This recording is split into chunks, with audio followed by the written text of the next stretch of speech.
Este episodio se llama Sinners, pecadores, y de antemano te aviso que voy a ser un poco más polémico de lo que suelo ser. Voy a ser muy claro y mi intención es que ustedes puedan entender el corazón del pasaje en el que nos vamos a basar. Ok, entonces sin más preámbulo, quiero invitarles a que vayamos juntos al libro de Marcos, capítulo 2, y leemos juntos desde el verso 13. Dice: entonces Jesús salió de nuevo a la orilla del lago y enseñó a las multitudes que se acercaban a él. Mientras caminaba, vio a Leví, hijo de Alfeo, sentado en su cabina de cobrador de impuestos. Sígueme y sé mi discípulo, le dijo Jesús. Entonces Leví se levantó y lo siguió. Más tarde, Leví invitó a Jesús y a sus discípulos a una cena en su casa, junto con muchos cobradores de impuestos y otros pecadores de mala fama, pues había mucha de esta clase de gente entre los seguidores de Jesús. Cuando los maestros de la ley religiosa, que eran fariseos, lo vieron comer con los cobradores de impuestos y otros pecadores, preguntaron a los discípulos: ¿por qué come con semejante escoria? Cuando Jesús los oyó, les dijo: la gente sana no necesita médico, los enfermos sí. No he venido a llamar a los que se creen justos, sino a los que saben que son pecadores. Padre, gracias por este momento, por este instante. Gracias por cada una de las personas que están aquí en este auditorio, por las personas que nos ven a través de video. Señor, yo pido que tú seas poniendo en nosotros un corazón enseñable y que tu Espíritu Santo hable a nuestras vidas y traiga revelación y podamos recibir este mensaje que traes para tu iglesia el día de hoy, para edificación. Amén. Ok, quiero que te imagines por un instante que debes mucho dinero, muchísimo a alguien. Quizás alguien no lo tiene que imaginar, es una realidad, pero imaginemos que debemos muchísimo dinero a alguien.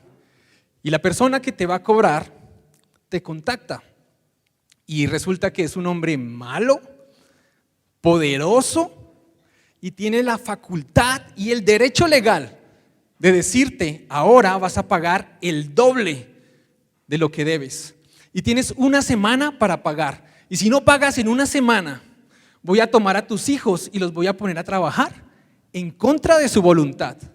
Voy a tomar a tu esposa y la voy a poner a trabajar en contra de su voluntad y a ti te voy a meter a la cárcel. Y hasta que no me paguen tu esposa y tus hijos, no te dejo salir. ¿Cómo te sentirías con una persona así? ¿La odiarías? Lo más probable es que sí. Ahora, imagina una persona cruel, una persona con mucha avaricia en su vida, una persona que constantemente extorsiona con dinero. Imagina una persona traidora, una persona enemiga de su patria. Ahora, junta todo eso, únelo, y eso es lo que eran los cobradores de impuestos en esa época. Porque hoy en día nosotros pensamos en un cobrador de impuestos y bueno, pues a nadie es que nos caiga también los del SRI, ¿verdad?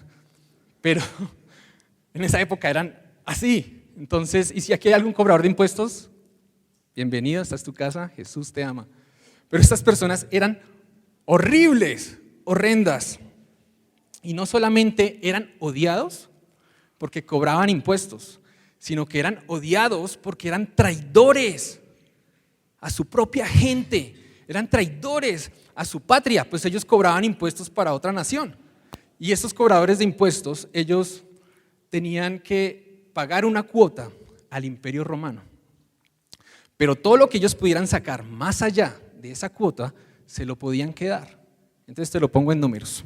Si tú le debías a Roma $20,000, pues ellos te podían cobrar $40,000. 20,000 entregaban y 20,000 se quedaban. Y no había tope, no había límite. Ellos podían cobrar lo que quisieran Si tú debías 30% de impuestos, fácil, te sacaban el 60%. Y nadie les decía nada, pues ellos eran la ley. Entonces, si tú como ciudadano no le pagabas a un cobrador de impuestos, él tenía el derecho legal de meterte en la cárcel, de tomar a tus hijos y venderlos en esclavitud, de tomar a tu esposa y convertirla en prostituta hasta que paguen. Eran horrendas estas personas, horribles. No sé si te diste cuenta cómo los fariseos se expresan de ellos. ¿Cómo es posible que Jesús se siente a comer con semejante escoria? Es fuerte esas palabras, pero esa era la actitud que tenían los judíos frente a los cobradores de impuestos, frente a esas personas. Vamos al verso 13.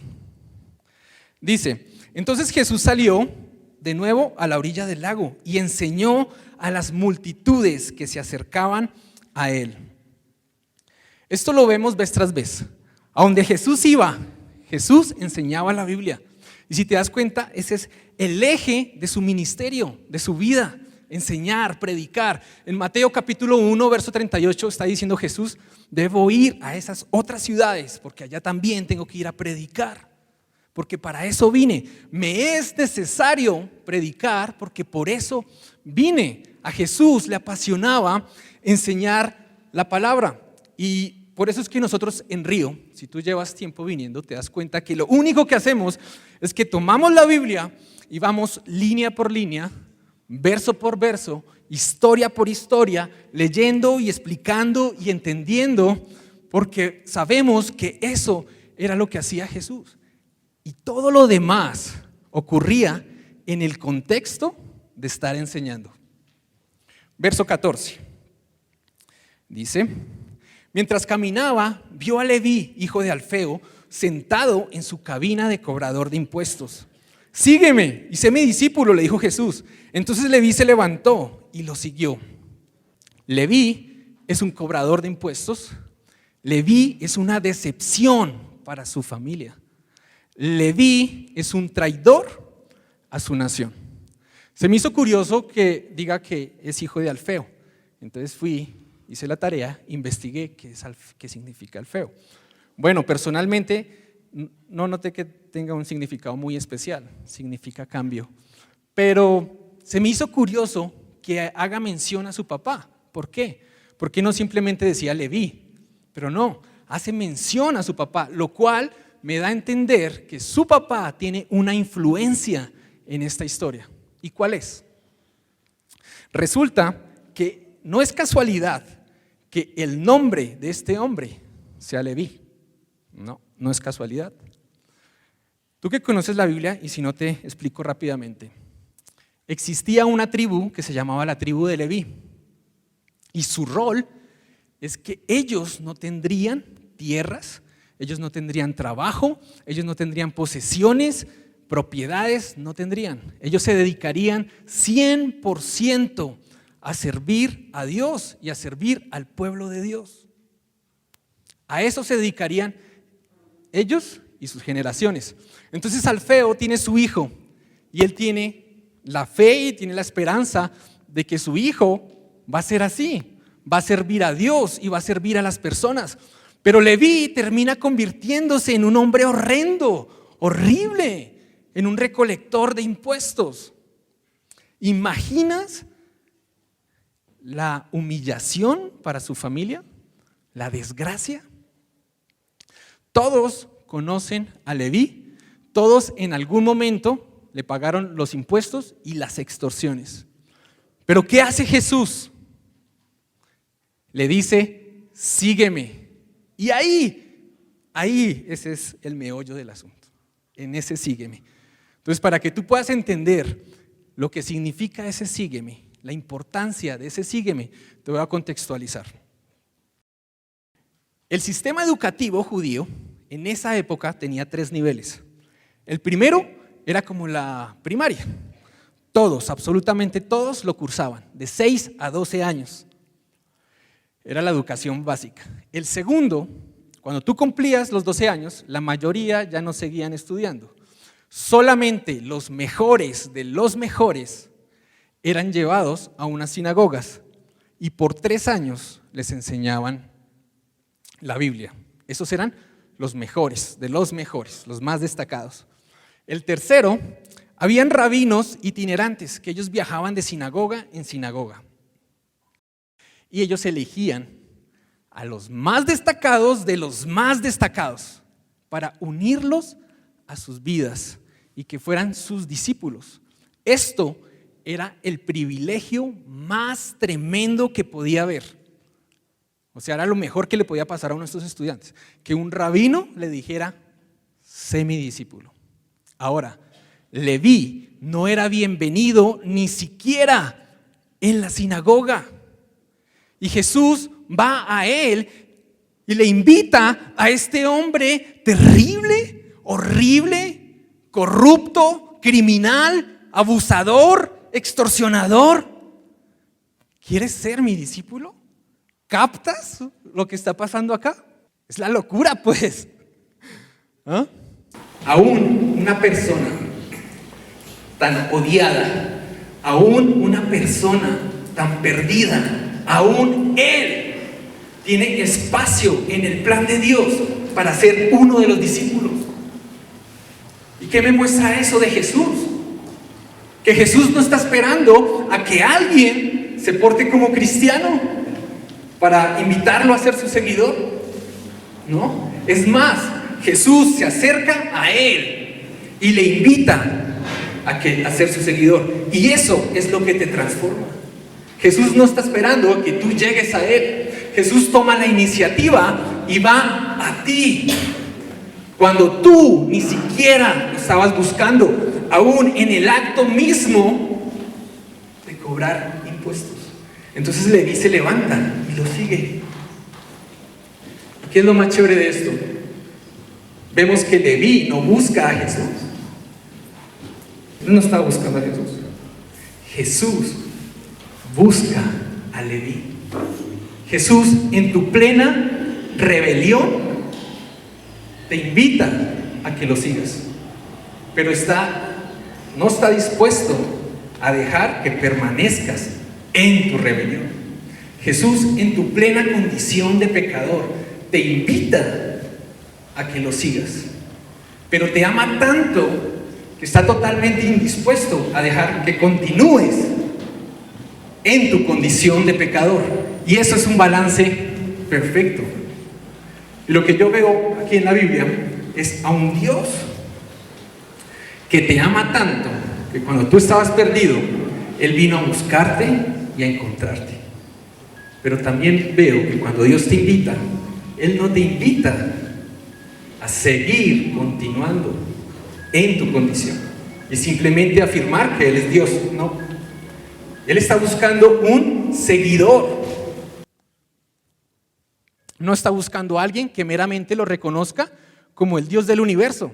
No, Él no necesita eso, sino que le recibas como el Dios de tu vida. El verso 15, me encanta muchísimo. Es fuerte esto, pero marcó mi vida impresionante. Dice: más tarde, Leví invitó a Jesús y a sus discípulos a una cena en su casa, junto con muchos cobradores de impuestos y otros pecadores de mala fama. Pues había mucha de esa clase de gente entre los seguidores de Jesús. Ok, este es el cuadro. Leví invita a sus amigos, Leví invita a Jesús, invita a los discípulos. Y empiezan a convivir, empiezan a comer juntos. Y hay 2 cosas que me gustan muchísimo de esto. Primero, en el momento que Leví tiene un encuentro con Jesús, empieza a invitar a sus amigos a que también tengan un encuentro con Jesús. Porque cuando algo tan maravilloso te pasa así en la vida, pues, vas y lo cuentas, no callas, vas y le dices a tus amigos, a tu familia, a los más cercanos. Imagínate, un rabino viene y me dice a mí que si quiero ser su discípulo. ¡Wow! Entonces, ¿qué dicen los amigos? Chuta, eso está la locura. Yo también quiero de eso, quiero ir a ver. Dos, la palabra aquí, pecadores de mala fama, en este contexto, hace referencia a aquellas personas que son rechazadas por la religión. ¿Y eso cómo es? Mira, tú y yo, hoy en día, usamos frecuentemente la palabra pecadores para referirnos a la humanidad. En la cultura judía resulta que ellos no se consideraban pecadores.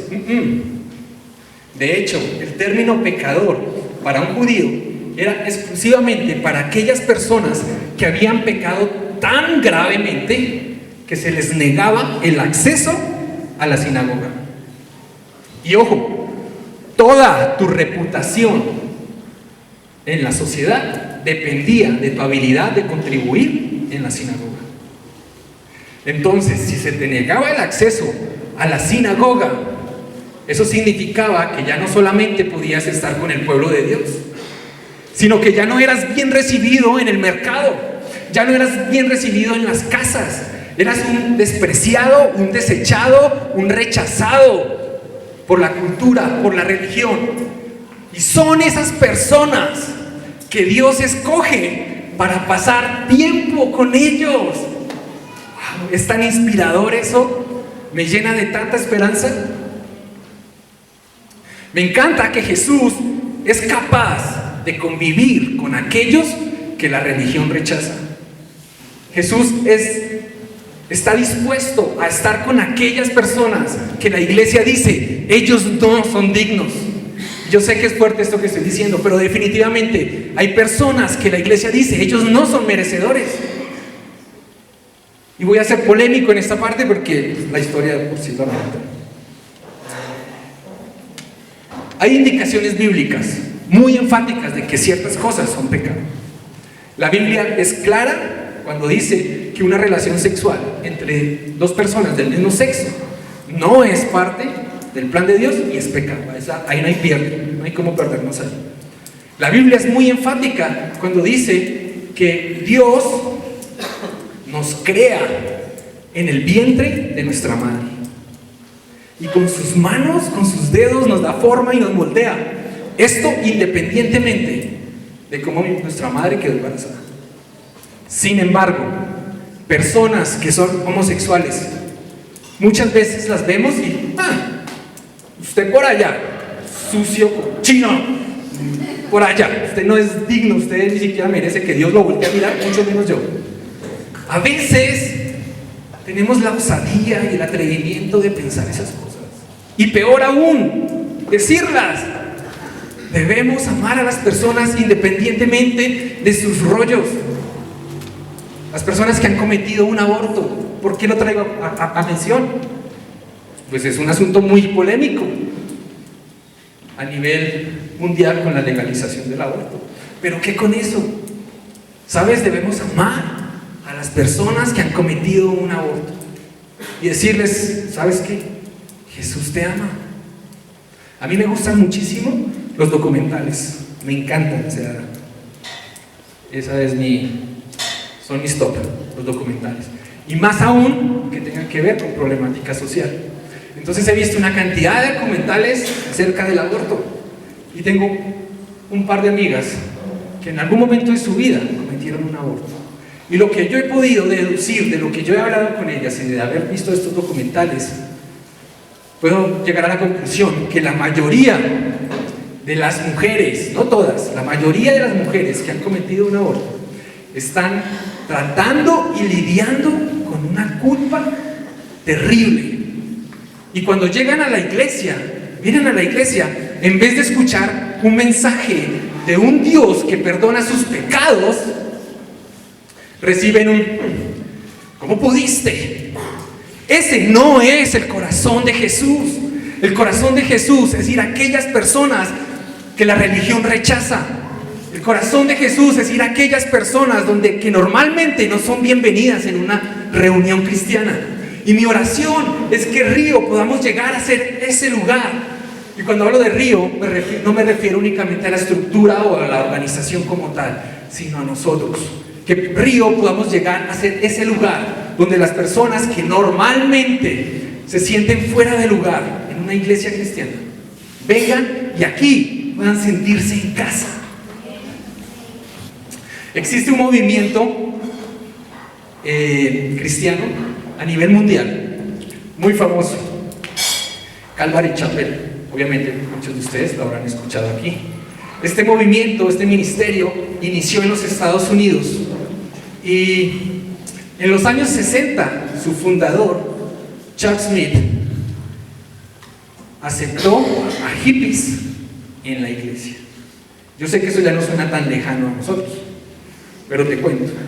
Existía una era en la que si tú no ibas de traje y corbata a la iglesia, no te dejaban entrar.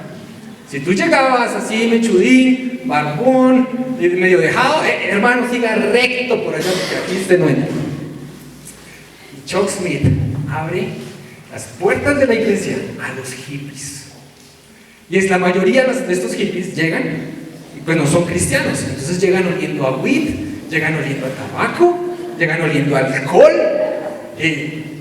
llegan oliendo cuando nos echan desodorante, llegan sucios, dejados, descalzos y sin ninguna idea de conducta dentro de la iglesia.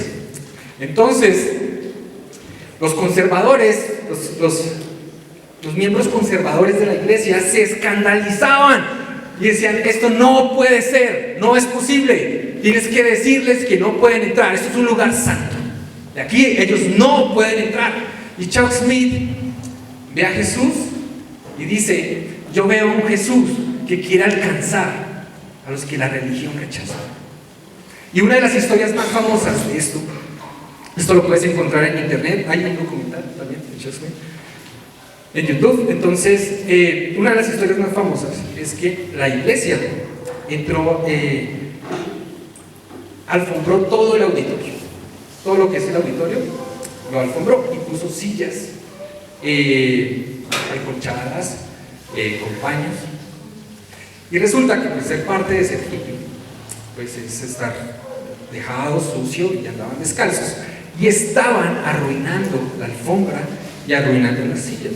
Entonces la junta directiva de la iglesia llegó a ese nivel, citó a Chuck Smith, les dijo: oye, están arruinando las alfombras, las sillas, tienes que decirles que no pueden entrar aquí a menos que tengan zapatos.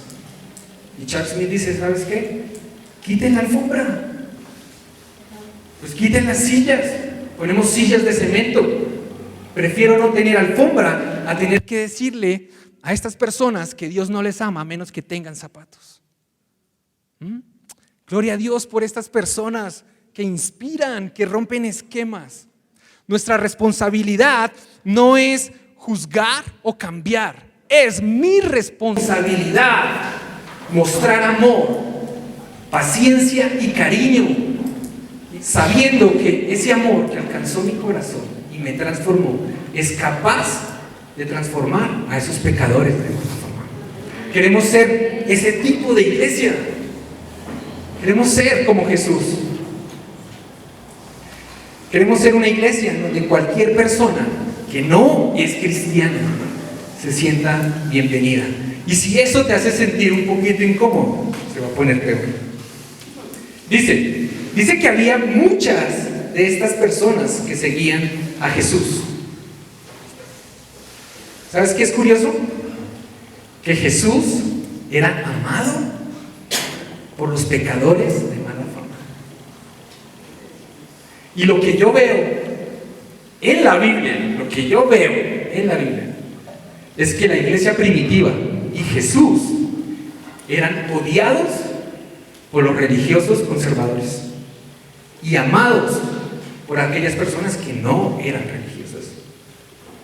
Hoy en día la iglesia es al revés.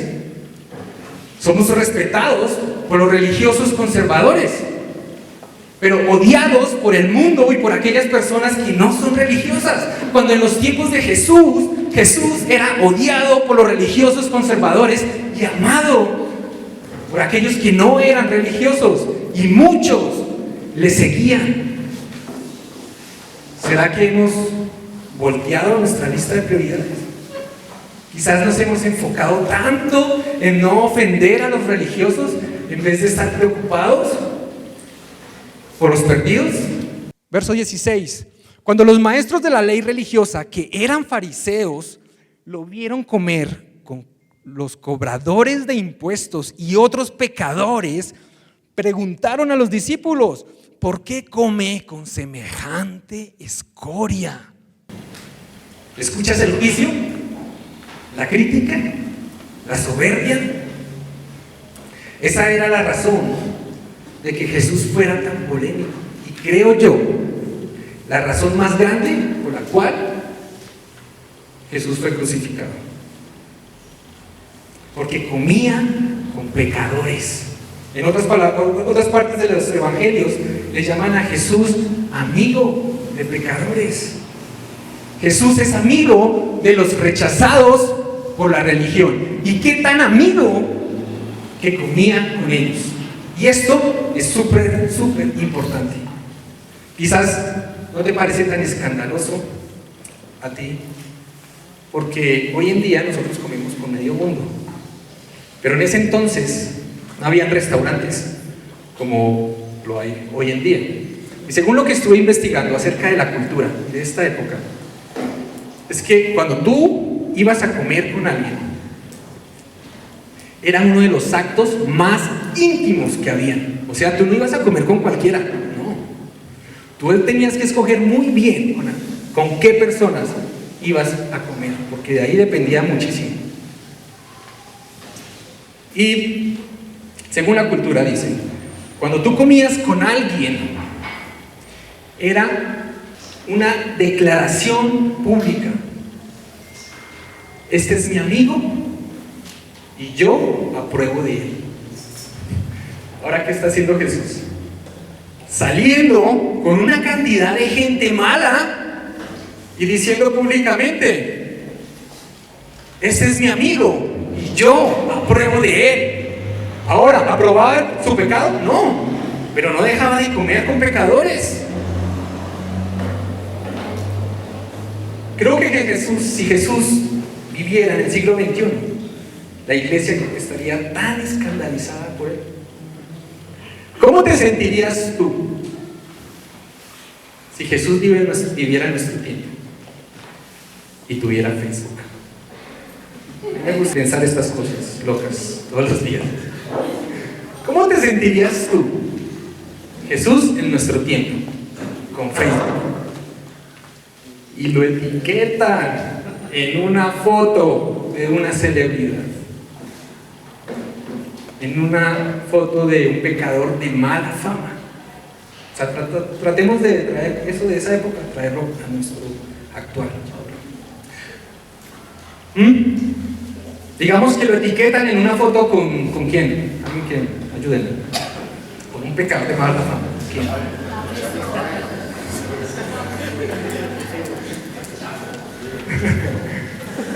Bueno, con el Chapo. Ok, lo etiquetan en una foto con el Chapo. La gente está en una fiesta, están bebiendo. Yo creo que muchos cristianos lo quisieran ver muerto. Yo sé que esto es bien fuerte lo que estoy diciendo, pero mi intención es que puedan entender el corazón de este pasaje, porque es tan escandaloso que Jesús comía con pecadores, que los religiosos preferían verlo muerto a estar viendo a supuestamente un hombre de Dios comiendo con gente tan mala, viviendo con gente tan mala. Jesús invitó a Mateo a que lo siguiera y se convirtiera en su discípulo. Jesús no invitó a Mateo a continuar pecando, pero se junta con una cantidad de pecadores, se junta con la escoria. ¿Y sabes qué? Les ama. ¿Qué nos demuestra esto como iglesia? Tenemos que entender que Jesús vino por pecadores, a salvar a a pecadores. Jesús está dispuesto a ir hasta el extremo por aquellas personas que están lejos de Dios. Los religiosos odiaban a Jesús porque la religión gobierna a través de la intimidación. Verás, este es el círculo social.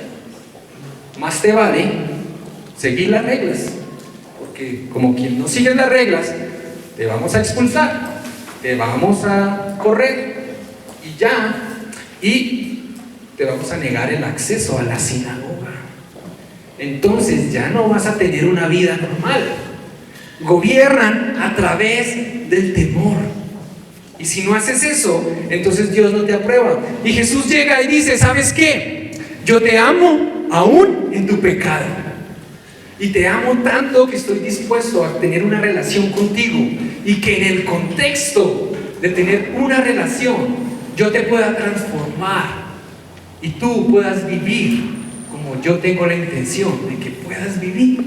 La religión intenta controlar a través de la intimidación, pero Jesús transforma a través de la intimidad. Y eso es un escándalo para el corazón religioso prohibista que dice, si tú no vistes como yo visto, si tú no hablas como yo hablo, si tú no haces lo que yo hago, si tú no crees en lo que yo creo, Dios no te va a aceptar. Jesús dice, ¿no? Dice, cuando Jesús los oyó, les dijo, la gente sana no necesita médico, los enfermos sí. Por eso es que Jesús está con ellos. La luz, para ser útil, tiene que invadir las tinieblas. Porque puedes tener una luz de 1000 watts, un foco de 2000 watts, y encenderlo, prenderlo afuera a mediodía, no va a hacer ninguna diferencia. Pero si entras al oscuro, aún una velita puede hacer una diferencia. ¿Y qué está diciendo Jesús? Jesús está diciendo, ¿sabes qué? Yo soy la luz del mundo y yo vine para invadir las tinieblas. Yo vine para alcanzar al perdido, yo vine para tocar al necesitado, yo vine para dar libertad al oprimido y al cautivo. La gente sana no necesita médico, los enfermos sí. Yo he venido a sanarte, yo pago la cuenta para que tú puedas ser sano. La última parte dice, no he venido a llamar a los que se creen justos, sino a los que saben que son pecadores. Que me gusta muchísimo cómo traduce esta versión. Dice, no he venido a llamar a los que se creen justos, porque la realidad es que no hay justos. La Biblia es bien clara cuando dice que todos tenemos pecados ocultos, que todos tenemos problemas internos, pero hay personas que se creen justos, hay personas que creen que no necesitan de Dios. Jesús dice, oye, pues no vine por ellos. Pero ¿qué vemos ahí? Hombres terribles, corruptos, pero con un hambre de Jesús, reconociendo su necesidad de ser transformados. Y Jesús dice,